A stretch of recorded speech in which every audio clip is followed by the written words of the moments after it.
দুই সিনেমা থেকে বাদ, অভিনয় ছাড়ার ঘোষণা নেহার। অনৈতিকতার অভিযোগ এনে হঠাৎ অভিনয় ছাড়ার ঘোষণা দিলেন তরুণ অভিনেত্রী নিদ্রা দে নেহা। সেই সঙ্গে জানিয়েছেন শোবিজের নোংরা পরিবেশে আর অংশ হতে চান না তিনি। নেহা জানিয়েছেন সাম্প্রতিক সময়ে দুটি সিনেমা থেকে তাকে অনৈতিকভাবে বাদ দিয়ে দেওয়া হয়েছে, তবে সিনেমা দুটি নিয়ে সরাসরি কিছুই বলতে চাননি তিনি। খোঁজ নিয়ে জানা যায় সাম্প্রতিক সময়ে রায়হান রাফি পরিচালিত তাণ্ডবে একদিনে শুটিং করেছিলেন নেহা, কিন্তু তারপরেই তাকে এই সিনেমাটি থেকে বাদ দিয়ে দেওয়া হয়। এছাড়া আসন্ন ঈদে অন্য আরেক পরিচালকের আরেকটি সিনেমাতেও কাজ করার কথা ছিল তার। সব কিছু চূড়ান্ত থাকার পরেও সেই সিনেমা থেকে তাকে বাদ দেওয়া হয়। সব মিলিয়ে মানসিকভাবে অসুস্থ হয়ে পড়েছেন বলে জানান নেহা। এ কারণে হাতে থাকা কাজগুলোর প্রতি মনোযোগ দিতে পারছেন না।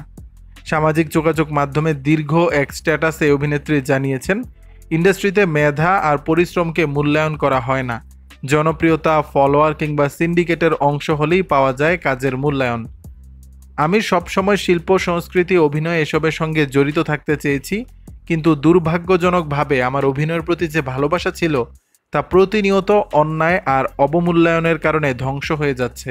দর্শক, বিষয়টি নিয়ে আপনাদের মতামত জানাবেন নিচের কমেন্ট বক্সে।